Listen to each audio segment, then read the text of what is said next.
حضرت عباس سے کسی نے کہا تھا اللہ کی سب سے بڑی نعمت، تو بخاری اٹھانا، فرمانے لگے محمد نعمت اللہ، بخاری ہے بخاری، فرمایا محمد اللہ کی سب سے بڑی نعمت ہے، صلی اللہ، یہ سب سے بڑی نعمت ہے۔ کچھ کہا تو صحیح نہ یار، ایک مجھے کہنے لگا نہیں وہ 9 ربیع الاول کو آئے تھے، تو میں نے کہا 9 کو میلاد مناؤ، کوئی مسئلہ نہیں، 9 کو میلاد مناؤ، کوئی مسئلہ ہی نہیں، ہم تو سارا سال مناتے ہیں، بس 9 کو مناؤ نا بھائی، کون کہتا ہے عید نہیں ہم کہتے۔ میں نے کہا چلو جشن میلاد کہہ لیا کرو، میلاد ہی کہہ لو، یہ کہہ لو، تم نے خوشی منانی ہے تو محفل میلاد کہہ لو، نہ عید کہو، عیدیں 2 ہی ہیں۔ میں نے کہا نہیں وہ بھی تیری غلطی ہے، میرے نبی نے کہا ہر جمعہ میری امت کی عید ہے۔ اور قرآن پاک پڑھ، قرآن پاک پڑھ، حضرت عیسیٰ کہتے تھے یا اللہ جب تو من و سلوہ نازل کرے گا وہ دن ہمارے لیے عید کا دن ہوگا۔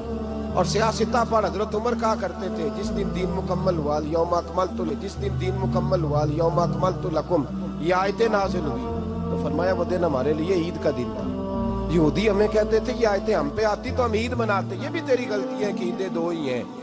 رب جب بھی کسی کو دید کرائے وہ عید کا ہی دن ہوتا ہے، وہ عید کا ہی دن ہوتا ہے بھائی۔ ہمارے لیے سب سے بڑی عید یہ ہے، اس لیے کہ باقی عیدیں اسی عید کا صدقہ ہے، صلی اللہ تعالی علیہ۔ تو عید میلاد النبی پہ اظہار مسرت کرنا، خوشی کا اظہار کرنا، خوشی کا اظہار کرنا، یہ تو ایمانی تقاضا ہے، یہ تو روح کا تقاضا ہے، یہ تو اندر اچھلتا ہے۔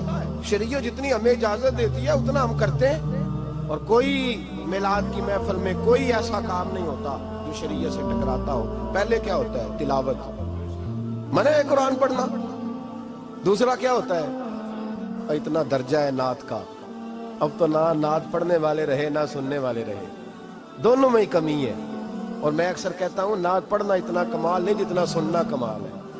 سننے والا کوئی ہونا چاہیے، نعت سننا زیادہ معنی رکھتی ہے۔ اس کی وجہ یہ ہے کہ نعت پڑھنا صحابہ کی سنت ہے اور سننا محمد مصطفیٰ کی سنت ہے، اور سننے والے کا درجہ، ہاں تیرا درجہ زیادہ ہے اگر تو سمجھے تو۔ اور اتنا بڑا درجہ کہ حضرت احسان بن ثابت نعت پڑھے تو نبی پاک اپنی چادر ممبر پہ بچھائے اور وہ میں نیچے نہ پاڑ، ادھر میرے ممبر پہ بیٹھ کے پاڑ، یہ کوئی معمولی بات ہے؟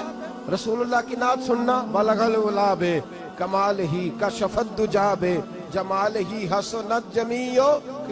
شیخ سعدی کہتے ہیں 3 فقرے لکھے تو چوتھا ہوتا ہی نہیں تھا، میں سو گیا، بڑا پریشان تھا کہ چوتھا فقرہ نہیں بن رہا۔ بلغ العلا بے کمال ہی کشفت دجا بے حسنت جمیع، چوتھا لکھا نہیں جاتا تھا، نیند آ گئی، میری آنکھ لگی تو محبوب کا دیدار ہوا۔ حضور نے فرمایا پریشان پڑے ہو؟ میں نے کہا محبوبہ 3 لکھے ہیں، چوتھا بن ہی نہیں رہا۔ حضور نے فرمایا چل سنا نا مجھے، یہ چھوٹا نعت پڑھنا کوئی چھوٹا کام ہے؟ یہ تو ہم نے کھاتا ہی غلط لوگوں کو دے دیا ہے، وہ تو اس قابل ہی نہیں تھے کہ نعت سنی جاتی۔ بلغ العلا بے، شیخ سعدی کہتے ہیں میں سنانے لگا اور مصطفیٰ سننے لگے۔ بلغ العلا بے کمال ہی کشفت دجا بے جمال ہی حسنت جمیع خصال ہی۔ تو حضور نے فرمایا چل سعدی کہہ دے صلو علیہ وآلہ، کہہ دے صلو علیہ وآلہ۔ فرماتے میں کہتا جاتا تھا اور مصطفیٰ مسکراتے جاتے۔ کچھ چھوٹا درجہ ہے نعت تو ایمان ہے، نعت تو طاقت ہے، نعت تو تیری روح کو بیدار کرتی ہے، پر شرط ہے نعت ہو، شرط ہے، شرط یہ تقاضا ہے میں نعت ہو، وہ نہ ہو کہ نعت پڑھے نا۔ میرے حضرت صاحب فرماتے ہیں نعت کا مقصد ہے جب بندہ نعت پڑھے تو اس کا دل نبی پاک کے گنبد کی طرف جائے، جب نعت سنے تو اس کی توجہ رسول پاک کی جانب جائے۔ یہ نہ ہو کہ نعت سنے تو توجہ گانے کی جانب جائے، یہ نہ ہو کہ نعت ہو رہی ہو تو لوگ کہیں، اور میرے کان میں لوگ کہہ دیتے ہیں، آپ یقین کریں محفل میں بیٹھے لوگ کہتے ہیں فلانے گانے کی طرز پہ لاندہ دی، تو کدھر گیا دھیان اس کا؟ یہ نعت تو نے پڑھی ہے، یہ نعت سنی نہیں آج تک۔ ہاں اگر نعت پڑھنی ہو تو علامہ اقبال کی لکھی ہوئی پڑھا کر، اگر نعت پڑھنی ہو تو شیخ سعدی کی لکھی پڑھا کر، اگر نعت پڑھنی ہو تو حضرت احسان بن ثابت کی لکھی پڑھا کر۔ اور اگر تیرا دل کرے کہ نعت بھی ہو، جذبات بھی ہو، حسن بھی ہو، علم بھی ہو، عمل بھی ہو، قرآن بھی ہو، حدیث بھی ہو، تو پھر امام محمد رضا فاضل بریلوی کی پڑھا کر، پھر اعلیٰ حضرت کی پڑھا کر، تجھے پتا چلے چمک تجھ سے پاتے ہیں سب پانے والے، میرا دل بھی چمکا دے چمکانے والے۔ اعلیٰ حضرت کہنے لگے یا رسول اللہ میری سفارش نہ کرو، ڈر لگتا ہے قیامت کی رات بڑی گہری ہے، سفارش نہ کرو اس طرح کرو میرا بازو پکڑو اور جنت تک پہنچا کے آؤ، میرا بازو پکڑو اور جنت تک.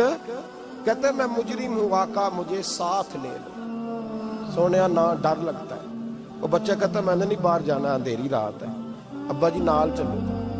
تو بلا مثال بلا تشبیہ صرف سمجھانے کے لیے، کسی کوئی بڑا ساتھ ہو تو ڈر نہیں لگتا. یہ نعت ہے نا، چمک تجھ سے پاتے ہیں سب پانے والے، میرا دل بھی چمکا دے چمکانے والے. کہتے ہیں یا رسول اللہ محشر کی رات بڑی گہری ہے، میں مجرم ہوں آقا مجھے ساتھ لے لو کہ رستے میں ہیں جا بجا تھانے والے.